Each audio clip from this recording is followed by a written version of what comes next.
Yo, what is going on YouTube and people of the world? Spud here, coming at you guys with another great video. Now I know it's been some time since I've done a top 5, but believe me, I have this one and some more coming very soon. And if you guys can't tell by the title already, this top 5 will be the top 5 reasons that Call of Duty World War II, releasing in 2017, will be an awesome game. And if you guys are new to my channel and you guys like this video, I know you'll love the next one. So maybe even subscribe and tell a friend. But I'm not going to keep you guys waiting any longer. Let's get right into this video. Coming in at the number 5 spot in today's video is the fact that this has been a long-awaited game from Call of Duty. If we remember, when Call of Duty Advanced Warfare was released by Sledgehammer, people soon wanted to go back to that simplistic style of gameplay that really put Call of Duty on the map and made a lot of people love this game franchise. But after that, we saw the release of Call of Duty Black Ops 3 and Infinite Warfare, which both of those games actually involved boost jumps. So a lot of people left the franchise that they so dearly loved because it was turning into something that they hated. However, I feel like this is such a great opportunity for Sledgehammer to tackle this game because now they can go back and fix the mistakes that they've made in the past.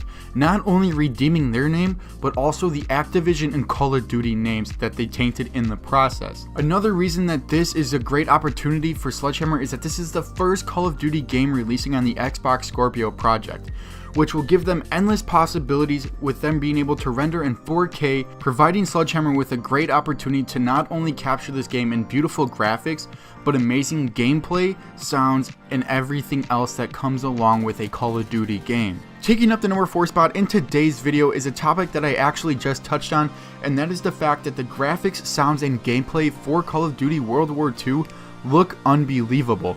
Now everybody that has seen the trailers, gameplay, and everything else released by Call of Duty can agree that this game looks very realistic. Anything from the campaign looking like it's real life to the multiplayer guns looking amazing and sounding perfect. Now the guns is one thing that I wanted to spend a little extra time on because I've seen gameplay from SMGs, shotguns, snipers, and the flamethrower score streak. And I gotta say, each of these guns look very good.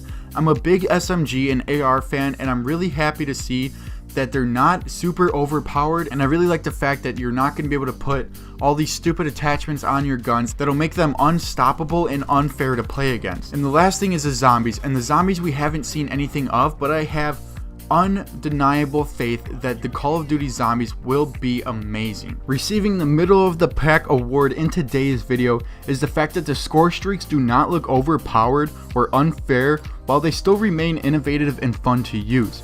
Now by this I mean that of course there's going to be your classic UAV, counter UAV, but they've added things that are a little extra that we haven't really seen before or haven't seen in a long time. One of those being the flamethrower score streak. I really like the idea that you're able to get a flamethrower out of a score streak, and from the gameplay I've seen, it doesn't look super overpowered like the Purifier in Black Ops 3, where you basically just have to get a hit marker and the person will die no matter what. This flamethrower actually looks like you have to hit them for some time before they'll die, and they could still fire back at you, killing you before you get the kill. And the other score streaks I wanted to talk about in today's video is the fighter pilot score streak, which allows you to fly a strafing run in a fighter aircraft. And this is when you open up the map, which is really cool because it's actually an old piece of paper that looks like a map, and you pick the location in which you want your strafing run to fly over.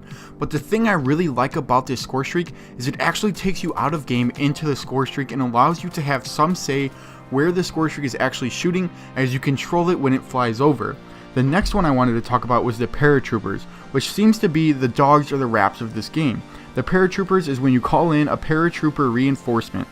And I think that these won't be super overpowered like dogs were because they're obviously not going to have super armor, or they're not going to be like a GI unit where it's really hard to kill. These are going to be other AIs that should be relatively easy to kill. There's just going to be more people on the other team, making it slightly more difficult for the enemies and opposing teams to get kills.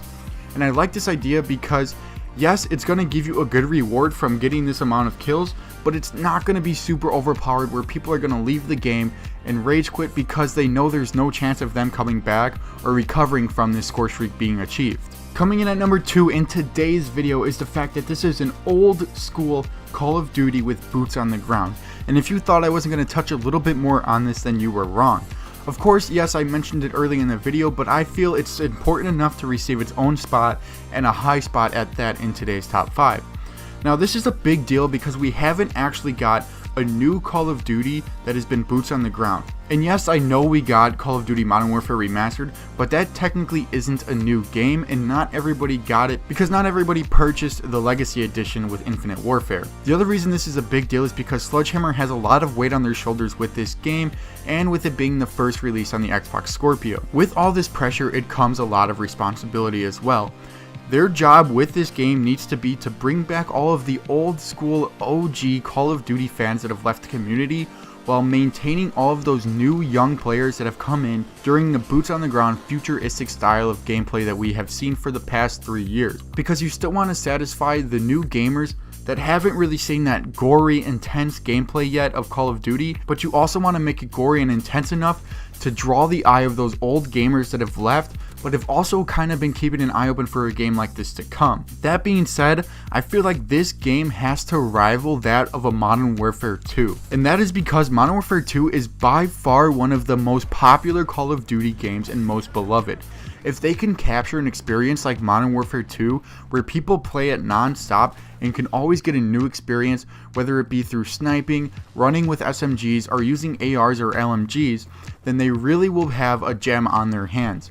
But that is also a really hard task to achieve, because in every Call of Duty, there has been a gun that has been overpowered that people have hated. And I think they're doing a good thing with taking out the creative class, because it takes away from that possibility of guns becoming super overpowered. Needless to say, there's a lot on Sledgehammer's plate, but with this being a boots on the ground game and going back to a simplistic style of gameplay, they'll definitely catch the eye of a lot of OG gamers while keeping the interest of a lot of new gamers if they do this game well and rival a game like Modern Warfare 2 or a Black Ops 1. Real quick guys, before we get to the number 1 spot in today's video, be sure to drop a like on this video, head down in the comment section below, and let me know what you think the number 1 spot in today's top 5 will be. But without further ado, the number 1 spot of why Call of Duty World War II will be awesome, as if there was any doubt coming from me, it's the fact that there is a Nazi Zombies game mode. And I'm super excited for this game mode because it's said to send shivers down your spine. And I know we've heard things similar to this before, but with Sledgehammer actually releasing the Dead Space game, which to this day is notorious for being one of the most scary games ever released, I am excited to see what Sledgehammer will do. I want this Nazi Zombies mode to be a bone-chilling experience. I want to walk around this map and not have to trigger jump scares myself, but I want them to happen randomly, giving me the element of surprise and actually making this game mode not for the faint of heart. I want this game mode to be something that I'm afraid to play at night with the lights off. I want to always be wondering when the next thing will happen that'll jump scare me or get me afraid. If Sledgehammer is able to do this and capture this experience very well, they'll actually lay a foundation similar to what Treyarch did way back in World at War Zombies. That being that going forward, more games will want to do something similar to this because they saw how well received it was in the community. I want Treyarch to stick to what they do best, and I want Sledgehammer to stay with this jump scare stuff. So each year when we release a new Call of Duty, we'll get a different experience of zombies. Not like we've gotten for the past 3 or 4 years where everything has been the same and it's just the same type of zombies mode on a different map. I think it'll be really good for the Call of Duty franchise and the zombies players to see something that's different each year, and that'll bring new life because more people will be excited to see what Treyarch can bring to the table, but then get excited to get scared for a Sledgehammer game. This game mode won't only be entertaining to play, but also entertaining to watch, bringing new life to a dying YouTube and providing a brand new audience for YouTubers and streamers that are looking to bring in more of a community type of thing. Needless to say, this zombies mode could offer a lot and really bring together a giant community, making the zombies community stronger than it already is, and for that I am extremely excited, which is why it takes the number 1 spot in today's video. But anyway, that's enough of me talking. Let me know what you guys think the top 5 reasons are that Call of Duty World War II will be amazing. And if you guys liked this video, I'm sure you'll love the next one. Be sure to drop a like and maybe even subscribe and tell a friend. You have no idea how much that would mean to me. But as usual guys, I'm doing this channel for you guys and my personal enjoyment, and I will see you guys in the next one.